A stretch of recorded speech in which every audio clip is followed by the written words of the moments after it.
En el programa anterior analizamos la campaña que la Ruta Pacífica de Mujeres desarrolla y que se denomina La llave de la paz también es nuestra. Y también lo hicimos en ocasión de los graves hechos ocurridos en el departamento del Cauca. Hoy vamos a hacer un pequeño giro y vamos a conversar con reconocidos expertos en seguridad y defensa sobre uno de los temas fundamentales del conflicto armado interno y por lo tanto de la construcción de la paz en Colombia, las fuerzas militares colombianas, su doctrina, su ideología, su estado actual, sus preocupaciones y cómo vemos el momento actual del conflicto armado interno desde la óptica de uno de los actores que ha sufrido las consecuencias de manera más directa de este conflicto armado que lleva ya 48 años. Son pocos los análisis que se hacen desde dentro de las fuerzas militares y este programa quiere dedicarle esta hora a conversar con aquellos que sí han escrito y analizado exhaustivamente el rol de las fuerzas militares, su eventual presencia o participación en un proceso de paz y el momento actual. Para eso tenemos a tres reconocidos expertos que los voy a presentar inmediatamente después de un reportaje preparado por Luis Felipe Giraldo que nos va a ayudar a centrar el tema y a formularnos las preguntas que ustedes y nosotros aquí en la Plaza de los Artesanos en Bogotá conversaremos y analizaremos durante la siguiente hora. Adelante con el reportaje. ¿Está Colombia condenada a 100 años más de violencia? Y ojalá lo entiendan esos pocos que insisten en el lenguaje de las armas y el terror. Nuestro país no está condenado, no estamos condenados a 100 años de soledad ni a 100 años de violencia. ¿Cuál es y cuál ha sido el rol de los militares en el conflicto armado y la búsqueda de la paz? El rol es ganar la guerra y después hacer la paz. Es el de mantener el orden, recuperar la seguridad ahí donde esté amenazada o se haya perdido.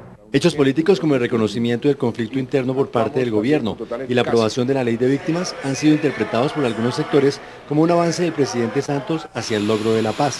No será la misma Colombia la que se levante, digna, erguida, valiente, pero con cicatrices, pero hermosa, después de la noche infame del terror. Sin embargo, las críticas no se han hecho esperar. En una negociación hay que entregar, pero por lo visto no es así lo que se está haciendo en beneficio del país, porque no se está exigiendo ni desmovilización ni entrega de las armas. Si usted habla con cualquier militar en cualquier región del país, los militares piensan que Santos los ha traicionado o que los está traicionando, pese a que Santos les está entregando a los militares lo que Uribe no se atrevió a darles en sus 8 años de gobierno controlando totalmente el Congreso, como la oferta de impunidad, no solamente a través del marco jurídico para la paz, la oferta de impunidad a través de la reforma constitucional para transformar el fuero penal militar y crear una especie de monstruo institucional dentro del Poder Judicial que se llama un Tribunal Especial de Garantías para la Fuerza Pública. Es un marco de impunidad que anticipa una amnistía, un indulto para los grupos guerrilleros, incluso para aquellos guerrilleros culpables, responsables directa o indirectamente de crímenes de guerra. ¿Pero los militares están realmente interesados en la paz? Nosotros no somos ni golpistas, ni bajo ninguna circunstancia hemos querido desconocer el poder civil de la nación. Eso es lo respetable. Entonces, el papel de la paz, qué maravilla. Si hay necesidad de desmovilizar el 20, el 30, el 40, el 50% de nuestras tropas porque ya no se requieren, qué maravilla que eso pueda hacer. Pero para lograr ese propósito se necesita el país en paz. ¿La vía militar es la única forma de terminar con el conflicto armado? ¿Si es posible derrotar a los grupos insurgentes? No es cierto que haya un imposible categórico de parte del Estado para derrotar a los grupos insurgentes. Eso es perfectamente viable si hay una decisión política, un apoyo de la población y una buena conducción y una buena estrategia militar. Pues de hecho, el Estado colombiano ha demostrado que puede no solamente contener, sino hacer retroceder a la insurgencia armada. Que pueda llegar a derrotarlo, es posible que se pueda, pero sería muy costoso y a largo plazo. Claro. En términos internacionales se calcula que para que una fuerza militar pueda derrotar a una insurgencia debe tener una ventaja de por lo menos 20-1 en número de unidades, porque el problema estratégico es completamente distinto para las dos partes. Hoy las fuerzas militares cuentan con más de 450.000 uniformados, pero los analistas estiman que la guerrilla tiene actualmente en sus filas 10.000 hombres en armas, entre FARC y ELN, lo que significa que la proporción sería de 45-1. ¿Se justifica esta proporción? La seguridad es el primer deber de cualquier Estado. Sin seguridad no hay crecimiento, sin seguridad no hay salud, sin seguridad no hay educación, sin seguridad no hay bienestar de la población, sin seguridad no hay futuro. Mantener un ejército y una guerra irregular ha sido costoso para el país, no solo en términos de vidas humanas, sino en gastos para la nación.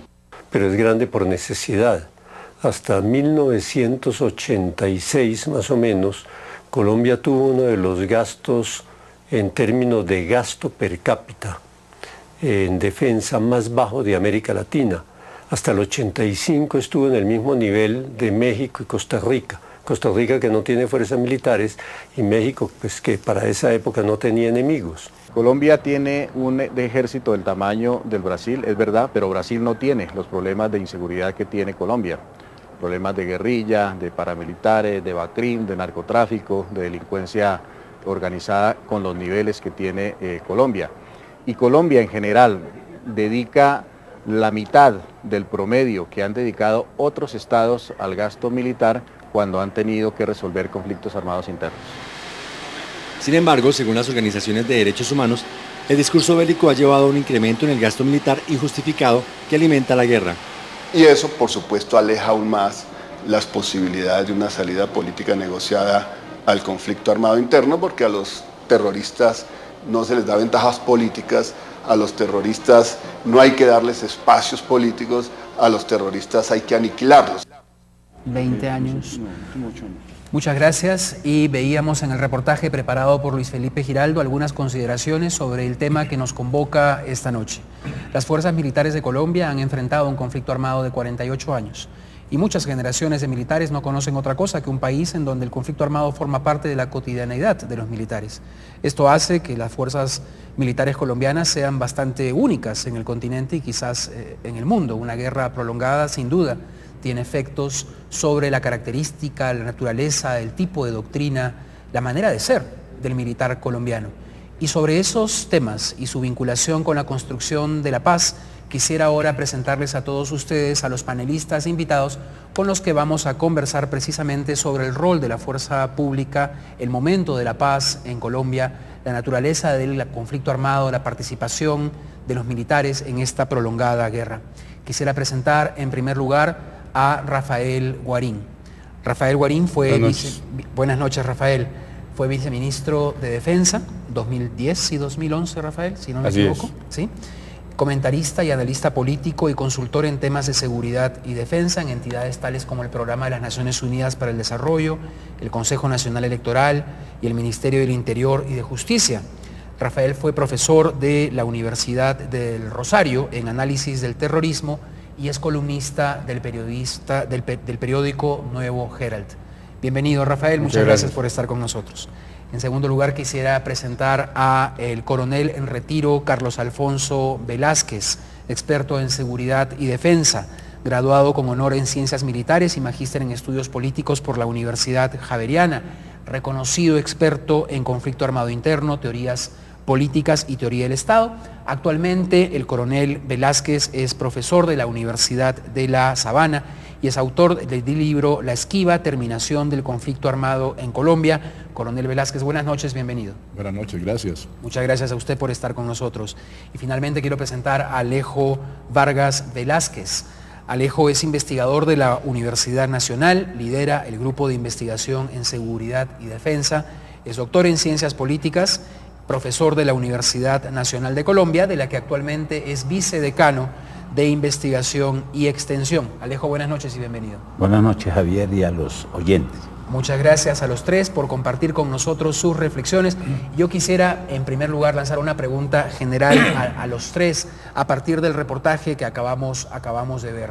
Una de las hipótesis que ha estado circulando en Colombia en los últimos meses, especialmente durante este gobierno, el del presidente Santos, es que la seguridad en Colombia se ha deteriorado, que ha habido un declive en las condiciones de seguridad, una mayor presencia de los grupos guerrilleros y que esto tiene que ver con lo que algunos señalan una desmoralización de la fuerza pública frente a diversas circunstancias que consideran adversas. Entonces, empezando quizás por Rafael, quisiera invitarlos a hacer una reflexión general sobre cuál es el momento de las fuerzas militares en Colombia en relación al momento actual del conflicto armado interno. Hablemos sobre el tema de la situación de seguridad. La guerra irregular es una guerra con flujos y reflujos, como enseña el marxismo-leninismo. La FARC vivió un periodo de adaptación en los últimos 3 años. Ese periodo de adaptación le ha permitido responder de alguna manera a la estrategia de la fuerza pública colombiana. Estamos en un periodo en que esta organización no puede hacer los ataques de la dimensión de los años 90, pero evidentemente sí tiene una capacidad de daño que está demostrando día a día y que tiene como claro objetivo demostrar que la política de seguridad y el esfuerzo del Estado ha sido un fracaso. Evidentemente, eso refleja unos problemas en la seguridad serios, pero no refleja de ninguna manera que las FARC sean invencibles, ni tampoco que las FARC estén volviendo a tener la fuerza de los años 90. Sin embargo, sí es evidente que hay un retroceso en materia de indicadores de seguridad, como también un retroceso muy serio, tal vez más grave desde mi punto de vista, en materia política. Voy a señalar algunos. El secuestro simple aumentó el 41%. Estas son cifras del Ministerio de Defensa Nacional, aunque hay que reconocer que el secuestro extorsivo se redujo en 25%. Los actos de terrorismo, cifras del Ministerio de Defensa Nacional que están en la página web del Ministerio. Actos de terrorismo aumentó 66%, comparado enero de 2012 a abril de 2012 con el mismo periodo del año 2011. Voladura de oleoductos aumentó 185%, voladura de vías aumentó 36%, actos de terrorismo contra infraestructura aumentó 22%. Ataques a instalaciones militares aumentó 75%, hostigamientos por parte de los grupos guerrilleros aumentó en 63%, emboscadas aumentó 67%, retenes ilegales aumentó 100%, total de aumento de acciones de grupos armados al margen de la ley, según el Ministerio de Defensa de Colombia, 57%, reducción de la desmovilización comparado al año 2011 con 2012, 40%, datos del Gobierno Nacional. Y creo que el retroceso más delicado es en materia política. ¿Por qué? Porque la estrategia contrainsurgente tiene 2 elementos, el elemento militar y el elemento político. En el elemento militar es la presión militar, en el elemento político es el aislamiento político a este tipo de organizaciones y ha habido un retroceso tremendo, realmente grave, cuando se reforma la Constitución para validar los crímenes de lesa humanidad como medio de acción política contra la propia Constitución. Si me permite, Rafael, vamos a regresar exactamente a ese tema, que es la Ley Marco para la Paz y la reforma constitucional que eso implica. Coronel, ¿usted comparte este diagnóstico? Rafael, si me permite, ¿es pesimismo? ¿Estamos tan mal? Pues en parte sí lo comparto, pero haciendo unas anotaciones. Primero, el retroceso a la seguridad o el ascenso de las FARC en cuanto a acciones que realizan, arrancó en el 2008.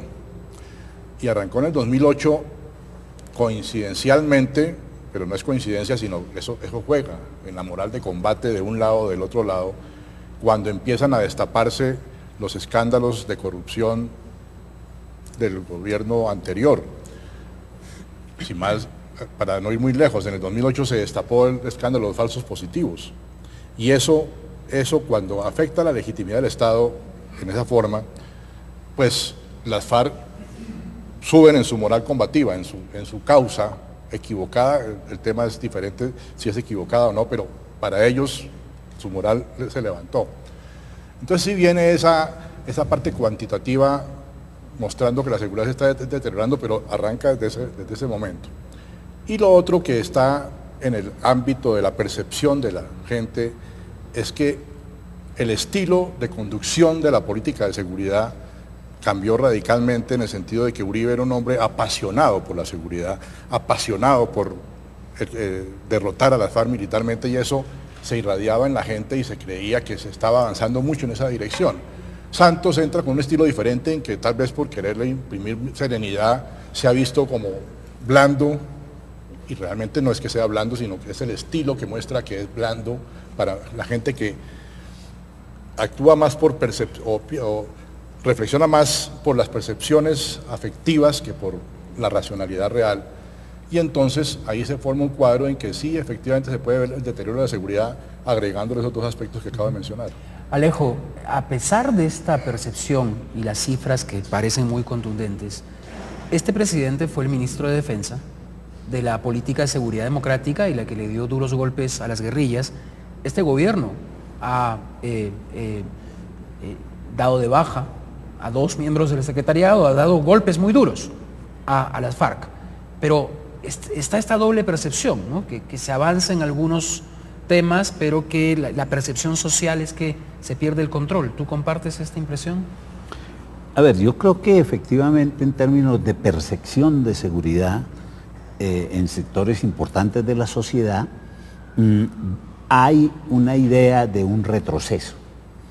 Eso en parte se acompaña con indicadores como lo mencionó Rafael, aunque yo también miraría eso con un poquito de digamos, cuidado, pero digamos que en principio podemos aceptar que hay ese problema. Ahora, lo que creo que hay en parte es que efectivamente un conflicto armado como el colombiano es un conflicto armado dinámico, que se va transformando y que los adversarios van aprendiendo, se van adaptando. Probablemente frente a lo que estamos es que la guerrilla, muy particularmente las FARC, también el ELN, lograron adaptarse a lo que fue la estrategia de la política de seguridad democrática y pareciera que el Estado no ha sido lo suficientemente capaz de adaptarse nuevamente a ese cambio del conflicto, y eso es lo que pareciera estar mostrando hoy muchos de estos hechos que, como bien lo señalaba Rafael, evidentemente no tienen que ver con las grandes operaciones militares de los 90, esas creo que difícilmente las volveremos a ver nunca más en Colombia, pero sí una gran cantidad de lo que podríamos llamar en una especie de operaciones avispa, que de todas maneras causan bajas y causan una sensación de que hay una guerrilla que está produciendo hechos importantes, aunque con uno que otro caso donde realmente han habido golpes importantes a fuerza pública. En la mayoría de casos son golpes que en términos, digamos, cuantitativos no son tan relevantes, pero que sí evidentemente causan un impacto. Entonces me parece que el gran problema al que creo está enfrentado el Estado hoy día es cómo readecuar su estrategia, en la medida en que, no hay duda, la política de seguridad democrática fue muy eficaz en su momento, produjo unos resultados muy importantes. Efectivamente, creo que Juan Manuel Santos, como ministro de Defensa y como presidente, por esa coincidencia de la historia, es el que le ha dado los golpes más importantes a la cúpula de las FARC, pero esta guerrilla aprendió a combatir en ese esquema, y hoy día pareciera, y casos como el que hemos visto todos estos meses, quizás ya casi un año o más, casos como el Cauca y el suroccidente, son una muestra de la dificultad que tiene el Estado para adaptarse a esas nuevas condiciones del conflicto, y en esa medida entonces la sensación que se da en la sociedad es que hay retroceso, que estamos perdiendo, que otra vez hay una guerrilla avanzando mucho. Yo creo que eso es exagerado. Yo creo que las guerrillas están bastante marginalizadas, tanto política como militarmente. Pero tienen una capacidad, perdóname que te interrumpa, Alejo, sí, para continuar antes de la pausa, tienen una gran capacidad de adaptación. Y yo quisiera, si me permites, coronel, pidiéndole una respuesta breve para poder pasar a la pausa. Una de los argumentos en el reportaje ha salido y que se habla permanentemente, entiendo, al interior de las fuerzas militares, es que hay una desmoralización. El argumento es que hay una guerra jurídica contra el ejército porque se le condena por violaciones a derechos humanos, no se le deja combatir, se le persigue judicialmente. ¿Usted comparte que eso afecta la moral de la tropa y está afectando su capacidad en el conflicto armado? En parte puede ser en algunos casos cierto eso, pero la moral de la tropa tiene que ver más con el ambiente político del país, de la clase política, claro, de los líderes y del país, en cómo están viendo el posible final del conflicto armado.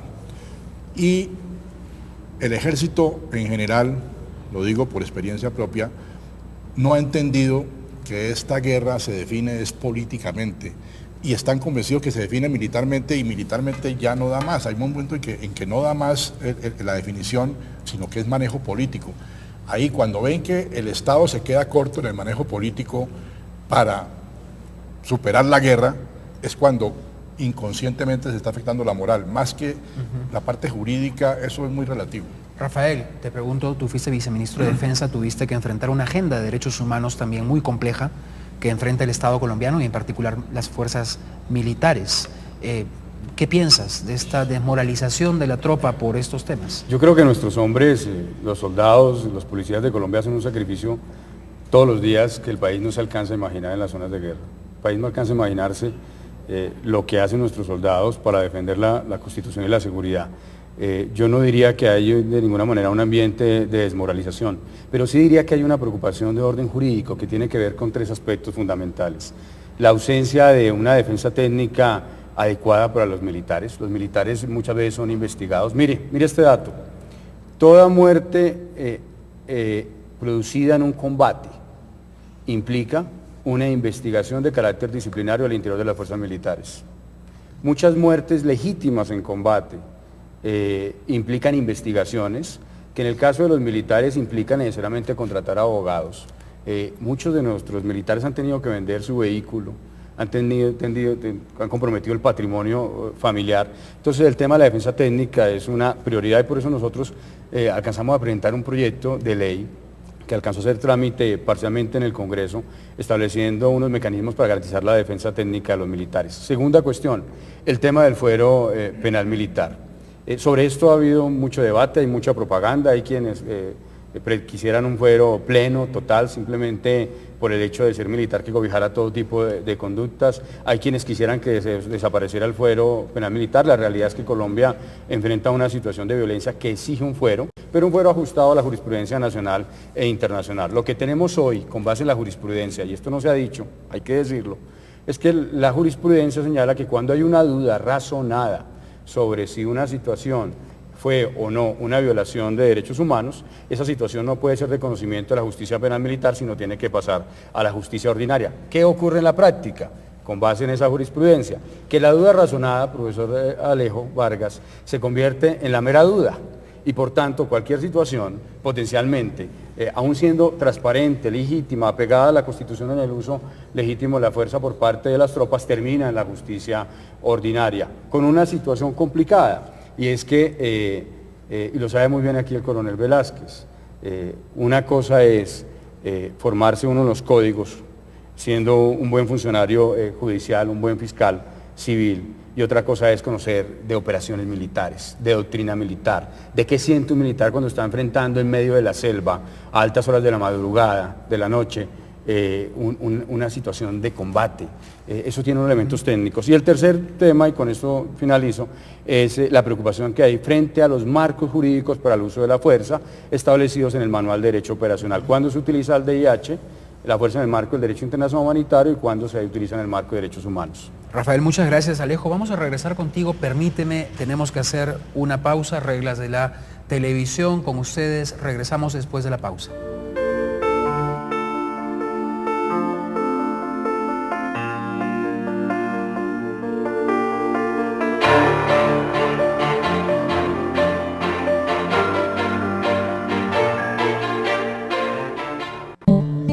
Señor, la cuenta, por favor. Su cuenta, señor.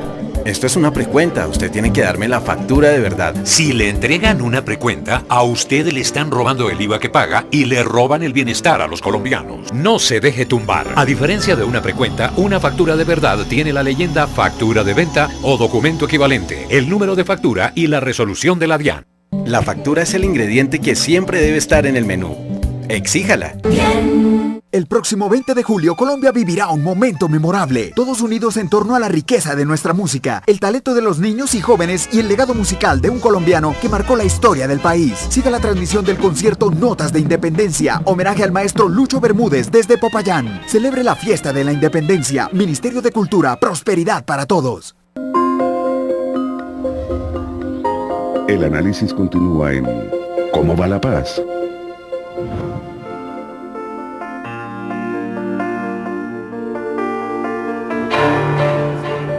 Muchas gracias y bienvenidos nuevamente a esta novena edición de Cómo va la paz. Estamos conversando con Rafael Guarín, con Alejo Vargas, con el coronel en retiro Carlos Alfonso Velázquez sobre el tema de fuerzas militares, fuerza pública, derechos humanos, su relación con el conflicto armado interno. Y nos quedamos antes de la pausa en un tema sensible, que es, ¿hay guerra jurídica o no contra la fuerza militar? ¿Cuál es la relación entre el respeto de derechos humanos por un lado y la capacidad operacional de las fuerzas militares por el otro? Entonces, Alejo, tu comentario sobre ese tema, por favor. Yo creo que es importante que las fuerzas militares en el marco de un conflicto tengan un fuero limitado, como bien lo mencionaba Rafael, pero igualmente una vez que termine este conflicto, creo que debemos ir a una situación donde la justicia penal militar desaparezca. Creo que es la tendencia que vemos incluso en muchos países. Argentina ya terminó, en Chile va en la misma dirección, pero aquí tenemos un conflicto y es una realidad que se requiere un tipo de, digamos, protección especial a la fuerza pública. Obviamente, nadie compartiría que eso sea sinónimo de impunidad. Ahora, frente a este tema de si ese tema del fuero influye en la moral, yo lo que creo es que también muchos de los adversarios políticos del presidente Santos usan a veces eso para tratar de decir, es que mire el tema del fuero y demás, y creo que eso no es bueno para el debate nacional. Yo creo que el tema de seguridad, de las políticas de seguridad y defensa debe ser un tema que debería estar al margen de la discusión partidista y debe ser más un debate, si se quiere, de orden más académico sobre las anotaciones que se hacen, pero yo veo un poco eso y eso probablemente es lo que también ha señalado esa idea de que cada que hay algún revés de las fuerzas militares es que están desmoralizadas. Yo no creo que eso sea, no creo que ese sea el tema del fuero. Yo creo que evidentemente, como lo decía Rafael, eso genera preocupación, por eso se requiere claridad. Y me parece que lo fundamental es eso, claridad. Cuando las reglas están claras, creo que todo el mundo sabe a qué atenerse. Coronel, ¿hay o no claridad? Le pediría brevedad, perdón, en su respuesta, porque después de su respuesta vamos a pasar la segunda parte del reportaje y luego volvemos contigo, Rafael. O bueno, dos intervenciones muy breves antes del reportaje. Puede haber indudablemente algo de preocupación, algo de falta de claridad, pero quiero anotar lo siguiente. Los éxitos de la política de seguridad democrática se lograron sin fuero militar. Prácticamente estaba desaparecido. Entonces ahí el tema de la desmoralización habría que mirarlo, como dice Alejo, en términos relativos. Segundo, el fuero militar sí es importante, siempre y cuando le ayude a la fuerza pública a recuperar legitimidad ante la gente, ante todo el mundo.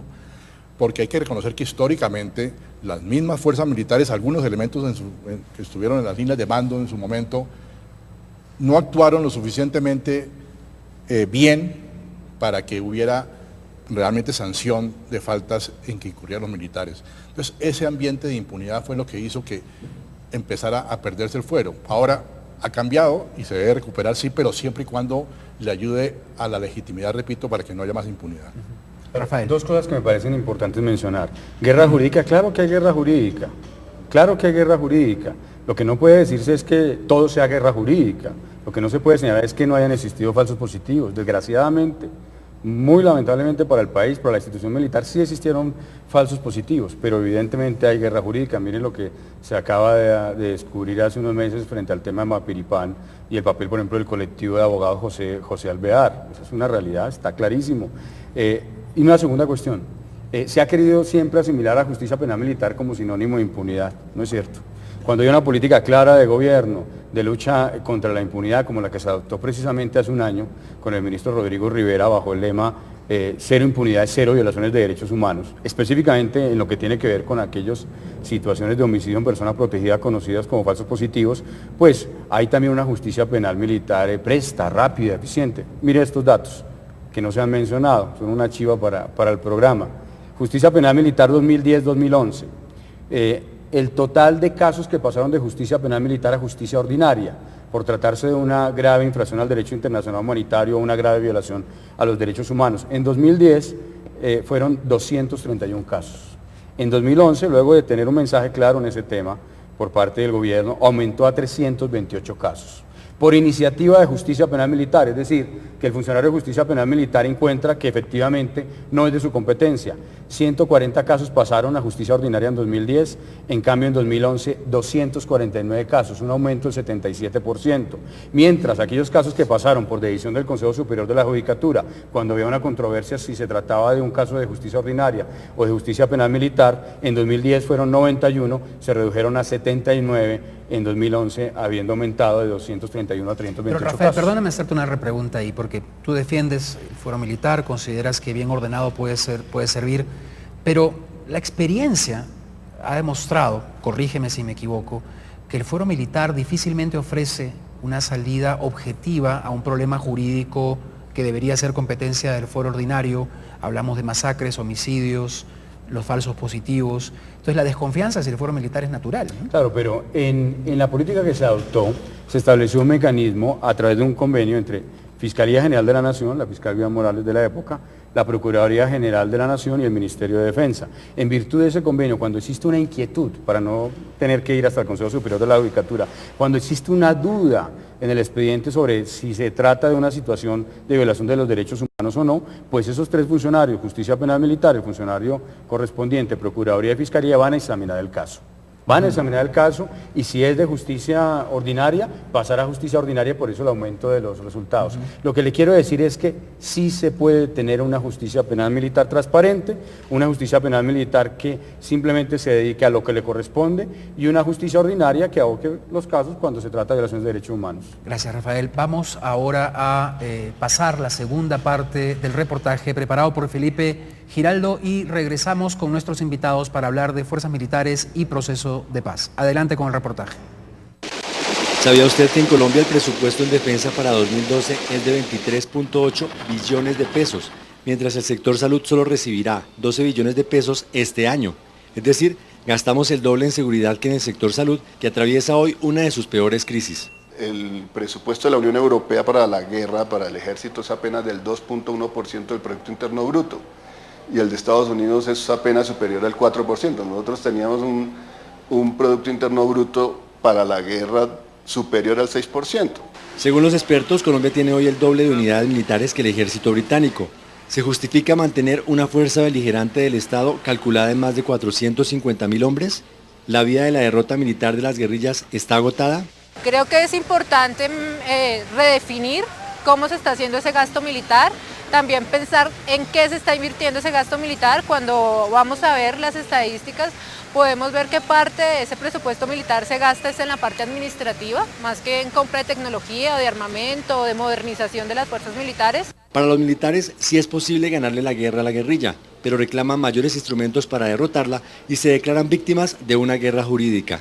Por ejemplo, ¿qué hacen? Una patrulla en combate.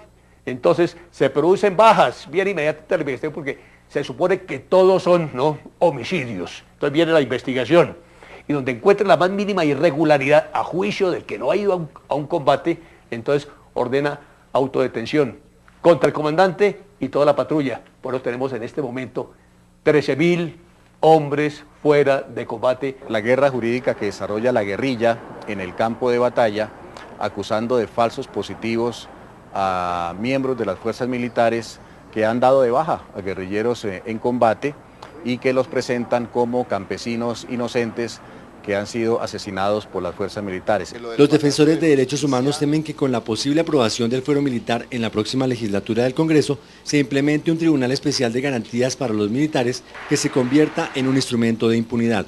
Este tribunal especial de garantías podría llegar a decir que lo del Palacio de Justicia no constituye un crimen de lesa humanidad y que por lo tanto serían los jueces penales militares los competentes para juzgar al señor Plazas Vega o a los generales que están involucrados.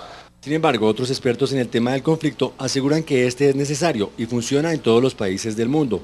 No se logra la paz desmontando la justicia penal militar, que no es una prebenda, que no es una ventaja que tengan los militares frente al resto de los ciudadanos, es una garantía para todos los miembros de las fuerzas militares en todos los países del mundo y en todas las guerras. Los militares temen que con el gobierno actual se esté retrocediendo en comparación a los golpes dados a la subversión durante la gestión del presidente Uribe. Si nos dan los instrumentos necesarios, fuero militar, que es la protección jurídica, y una ley antiterrorista que nos permita atacar contundentemente, ¿no? Irnos al combate y que el soldado se juegue la vida en defensa de este país, sabiendo que si hay algún error en un momento dado, lo va a juzgar sus pares, quienes conocen las circunstancias del combate.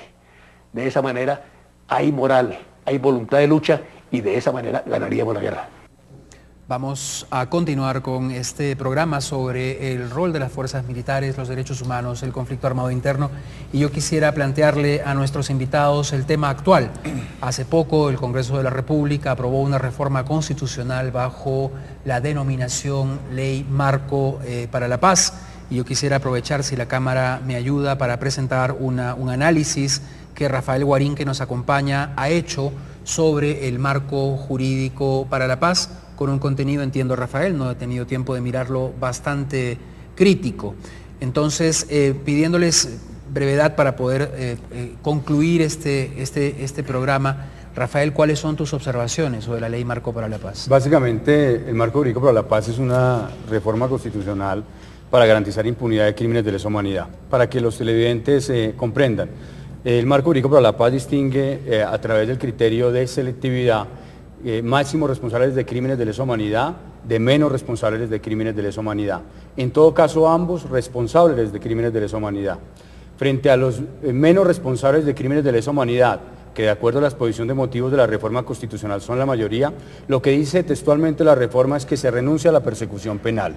Es decir, no van a ser investigados, juzgados, ni condenados estos autores de crímenes de lesa humanidad, de crímenes y de crímenes de guerra. Frente a los máximos responsables, se establece que va a haber investigación penal, pero también en los últimos dos debates se introdujeron normas que llevarían a pensar que inclusive no van a pagar tampoco cárcel. Por ejemplo, penas alternativas. ¿Alternativas a cuáles? A las de prisión. Por ejemplo, sanciones extrajudiciales. Si son sanciones extrajudiciales serán de carácter administrativo y por tanto, como dice la exposición de motivos, ateniéndonos lo que dice el proyecto, la exposición de motivos, pedirán perdón público o harán trabajo comunitario. La crítica es que a nivel internacional es inaceptable, es contrario al derecho internacional la impunidad frente a crímenes de lesa humanidad. La impunidad frente a estos crímenes lo que hace es favorecer la repetición. Y por último, que es lo que yo considero realmente un retroceso en la política de seguridad, y es que al dar impunidad a los crímenes de lesa humanidad y a los crímenes de guerra de las FARC, lo que se hace es validar la violencia y estos crímenes como un medio de acción política contra la propia Constitución, sin mencionar que esta impunidad también favorecería una situación absolutamente inconveniente a militares que han violado los derechos humanos o inclusive a los antiguos miembros de la SAUC. Coronel, usted en su libro, La esquiva terminación del conflicto armado en Colombia, afirma lo que hoy ha repetido. El problema de la guerra, el problema es fundamentalmente político. Este marco para la paz, a pesar de estas críticas, responde a un acto político, ¿no? Peor sería que se continuara meramente con el aspecto solo militar, porque usted mismo ha dicho se ha agotado, hay que buscar una salida política a este conflicto. ¿Estamos en el camino correcto con esta ley marco para la paz o no? Sí, es una decisión política, pero una decisión política inoportuna. Inoportuna en el sentido de que no había todavía o no hay todavía un ambiente propicio para pensar en que puede arrancar una negociación seria para terminar el conflicto. Entonces yo diría, si uno hubiera estado en el gobierno, lo que fuera, tomar decisiones es hacer ese estudio, tenerlo en reserva y presentarlo, pasarlo cuando ya esté el ambiente propicio para pensar en una negociación seria de cierre del conflicto. Ese es el problema que yo veo ahí, porque se le dijo de antemano a las FARC, así no tengan objetos suficientes para una negociación, queremos hacer la negociación. Y eso no es un buen mensaje, porque las guerrillas, en vez de tomarlo como un gesto de que se quiere la paz, lo toman como un gesto de debilidad del Estado. Ahora, el gobierno, Alejo, ha argumentado que aun cuando efectivamente no hay una negociación y niega que haya algún tipo de contacto con las FARC, por lo menos de lo que nosotros sabemos, necesita herramientas jurídicas para estar listo en el momento en el que eso ocurra. Y eso ha sido argumentado no solamente por el gobierno, sino también por el Congreso, que aprobó este marco para la paz por una abrumadora mayoría. Yo creo que cualquier Estado que quiera terminar un conflicto como el colombiano efectivamente necesita herramientas jurídicas. Porque si no, vamos a vernos a lo que pasó con la Ley de Justicia y Paz. En la Ley de Justicia y Paz, ¿cuántos de los casi 100.000 homicidios que ellos mismos han dicho en las declaraciones se ha investigado? Es imposible. Eso para decir, siempre que se va a terminar un conflicto de este tipo, vamos a tener una dosis importante de impunidad. Obviamente, y ese es el debate en cada caso, ¿qué tan grande es esa impunidad frente a la posibilidad de la paz y cómo manejar los temas de reparación, los temas de reconciliación? En ese sentido, entonces, yo en parte coincido con Carlos Alfonso en el sentido en que ese tipo de discusión debería darse ya en el marco de un proceso de paz serio, donde la perspectiva de terminar el conflicto esté, porque digamos que eso también genera un ambiente, digamos, político real. Yo creo que no es lo mismo una sociedad que ve una posibilidad de terminación real de un conflicto, como el colombiano, a una hipótesis como la que tenemos hoy día, donde se ha especulado de supuestos contactos, a lo mejor sí, a lo mejor no, pero más allá de eso, cualquier analista serio sabe que eso es un tema que no parece estar en la prioridad. Entonces, en un ambiente de esos, poner ese tema no tiene mucho sentido, pero yo sí insisto, un Estado requiere instrumentos y me parece que hoy el Estado colombiano no los tiene. En el tema de justicia y paz creo que el enredo que hay como para no sé cuántos miles incluso de los de base, que no se sabe muy bien por la carencia justamente de herramientas jurídicas para manejar el tema. Uno de los aspectos que ustedes tres han mencionado de diversa manera en diversos lugares, lo leí, Rafael, mencionado en tu blog, sí, es que el tema de relación Fuerza Armada-Población Civil es esencial en esta guerra. ¿Cómo estamos en eso? El Estado colombiano desarrolló una estrategia llamada zonas de consolidación, que buscaba precisamente poner la oferta del Estado y no solamente la presencia militar, ¿no? ¿Cuál es tu evaluación del estado actual, de esa relación entre Fuerza Armada y Población Civil en función del conflicto armado interno? Eso que usted acaba de mencionar es decisivo. A mí me parece que la política de seguridad democrática se formuló en el año 2002 en un escenario donde el control territorial debía recuperarse en vastas zonas de Colombia y la presencia de la tropa era absolutamente indispensable. Pero ¿qué ha ocurrido? Y en esto quiero ser absolutamente franco. Hay zonas donde nosotros hemos llegado, ha llegado nuestros hombres, el Ejército Nacional, ni siquiera la policía, ha llegado el Ejército Nacional hace 6 años, hace 7 años. Están en esas poblaciones, pero las FARC siguen estando ahí, a través del PC3, Partido Comunista Clandestino, o a través de las milicias. Las FARC siguen teniendo un control de la población y a su vez también de cierta forma un control territorial. ¿Eso qué significa? Que se necesita, y es lo que estábamos viendo en estas últimas semanas en el departamento del Cauca, meses pues, y es que se necesita un enfoque diferente de la política de seguridad. En el Cauca, por ejemplo, para solamente mencionar esa zona del país, el problema no es más tropa, es más Estado. Y cuando hablo de más Estado, hablo de un Estado fuerte que implica legitimidad, es decir, que los ciudadanos vean a la fuerza pública y vean al conjunto del Estado como legítimos, que les brinden apoyo, que les brinden respaldo. Y en esa tarea la fuerza pública es indispensable. Aquí mencionaba en un momento el coronel Velázquez los efectos de los falsos positivos. No ha habido nada más lamentable y desgraciado para el Estado colombiano y para la fuerza pública y para la estrategia contrainsurgente que los falsos positivos, porque lo que hizo fue darle credibilidad en algunas zonas del país al discurso de las FARC que habla de terrorismo de Estado. Por eso siempre se ha insistido y se insiste, y lo insiste el gobierno del presidente Santos y también lo hizo el gobierno anterior, en que la fuerza pública en las zonas tiene que ser absolutamente respetuosa de los derechos humanos.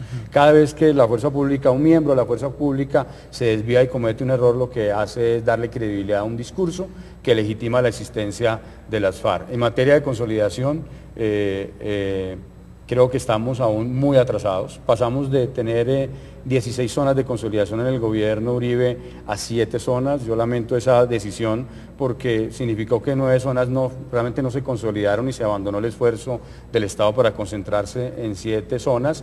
Y el enfoque que se ha adoptado, pues desde mi criterio, no es el más adecuado porque no se trata de hacer obras por hacer obras o generar desarrollo por generar desarrollo en estas zonas, sino que se requiere que estos sean mecanismos, medios para construir legitimidad. Solamente con legitimidad se gana el control territorial en esas zonas. Lo que sorprende, Alejo, es que el ejército colombiano, la fuerza pública colombiana, quizás como ninguna otra, ha tenido 48 años para aprender cómo relacionarse con la población civil en un conflicto armado.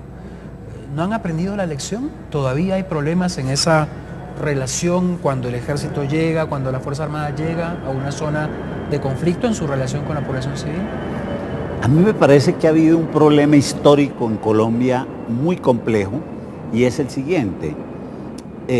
Se ha pensado que el problema de la contrainsurgencia es un problema exclusivo de la fuerza pública y no una acción del conjunto del Estado.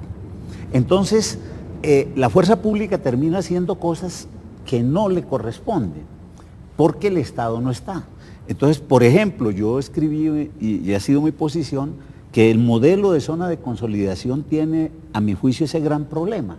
Es un modelo donde el peso de lo militar sigue siendo muy grande, cuando allí ya lo que tendría que haber es un peso del Estado civil, con jueces, con maestros, con puestos de salud, es decir, con la acción del Estado en su conjunto, donde los militares cumplen la función que les corresponde, que es dar seguridad a el resto de instituciones del Estado para que cumplan, y una relación con la población que busque acercar esos pobladores que han estado durante mucho tiempo en una cierta convivencia con estos grupos guerrilleros, acercarlo al Estado, que vean a un Estado que le brinda garantías, que le permite la acción política, que le permite la vida ciudadana. Entonces, ese punto de partida de concebir la contrainsurgencia como un tema estrictamente militar y de las fuerzas militares, creo que está en el origen del problema, y así lo mira la mayoría de la sociedad, como que eso es un problema es de los militares, y creo que es una gran equivocación. Ahora, este conflicto armado, coronel, tiene como una característica que también sorprende al observador, es que es muy marginal a las grandes ciudades. El conflicto se desarrolla allá, en los márgenes del país, pero en esas zonas la población es la que sufre las consecuencias directas del conflicto, y en estas semanas vimos cómo los indígenas del Cauca reclamaron el retiro de la fuerza pública, así como también el retiro de las FARC. Entonces, esta falta de clic que hay entre la presencia de ese Estado incompleto y la población, ¿cómo enfrentarlo? Sí, es decir, corroborando un poco lo de Alejo, es que se da una paradoja. Inicia las guerrillas en los 60s y al mismo tiempo inicia en el país un aceleramiento de la urbanización. Un país cada vez menos rural y más urbano. Y en las ciudades, las FARC no se han hecho sentir casi y no tienen suficiente infraestructura. Entonces, el conflicto se ha visto de allá, en el campo, y de los militares. No es del Estado. El Estado está más preocupado por las ciudades, las grandes ciudades, los centros de poder, en fin. Ahora, ¿cómo enfrentarlo? Sí, las zonas de consolidación deben tener esos indicadores de gestión mucho más cualitativos en cuanto a presencia y acción efectiva del Estado, y de acuerdo con lo que dice Alejo, los militares cumpliendo con lo que deben cumplir Fiscalía, Defensoría del Pueblo, partidos políticos, etcétera, etcétera. Lo que está pasando hoy en día prácticamente es un plan Lazo de los 60, que era acción cívico-militar y operaciones de emboscada, un plan Lazo ampliado, pero todavía con un componente militar muy fuerte, que es el que lleva la batuta, y por ahí no es la cosa. Tenemos que relegitimar un Estado democrático y social de derecho. Quisiera ahora llevarlos a un terreno hipotético, el sueño de la paz en Colombia. Más allá del marco para la paz, más allá de las debilidades del proceso, imaginemos por un momento que es posible una salida pacífica del conflicto, bajo las mejores condiciones que cada uno de ustedes piensa que se puede lograr, y la fuerza pública colombiana se tiene que plantear el posconflicto, volver a ser un ejército, una fuerza pública normal, ¿no?, en donde hay nuevos referentes profesionales. El general entrevistado en el reportaje mencionaba: no hay problema, desmovilizamos al 50% de la tropa, felices, ¿no? Ese proceso, Rafael, ¿sería pacífico? ¿Sería sencillo? ¿Cómo lo imaginas? Mi experiencia personal, nosotros tenemos unas fuerzas militares y de policía absolutamente civilistas. Unas fuerzas militares y de policía sometidas al poder civil, que acatan sin recato alguno al conductor político, a su comandante en jefe, que es el presidente de la República. Por supuesto que pueden existir valoraciones a su interior. De hecho, lo que siempre se escucha son observaciones de los retirados, de ACORE, de algunas organizaciones muy respetables, pero al interior de los miembros activos de las fuerzas hay una absoluta devoción por la Constitución. Entonces eso descarta cualquier acción, digamos, fuera de la Constitución que afectara a un proceso de paz. Aun cuando estén molestos con el tipo de... como ocurrió en varias partes de la historia, ¿no?, en donde los militares, todo el mundo sabía que estaban molestos por la manera en que se... Es que hay muchas críticas sobre todo lo que ocurrió en los años 80 y lo conocemos, pero los años 80 era un escenario de guerra fría, era un escenario de la doctrina de la seguridad nacional, un escenario del enemigo interno. Son oficiales que ya no están hoy en la vida militar activa. Hoy tenemos militares que tienen una visión mucho más, digamos, democrática, mucho más respetuosos de los derechos humanos y mucho menos, digamos, contaminados con algunas influencias que podrían llevar a excesos, como efectivamente ocurrió durante los años 80. Por eso mi afirmación es categórica en ese tema. Ahora, ¿va a haber una reducción? Claro, eso hace parte eso no es un tema, desde mi punto de vista, que haya que negociarlo con los criminales de las FARC ni del ELN, pero será un efecto del hecho de que estas organizaciones desaparezcan, pero aún así su reducción no va a ser del tamaño que algunos quisieran. Miren, de los 444.177 miembros hoy de la Fuerza Pública, 166.000 son de la Policía Nacional.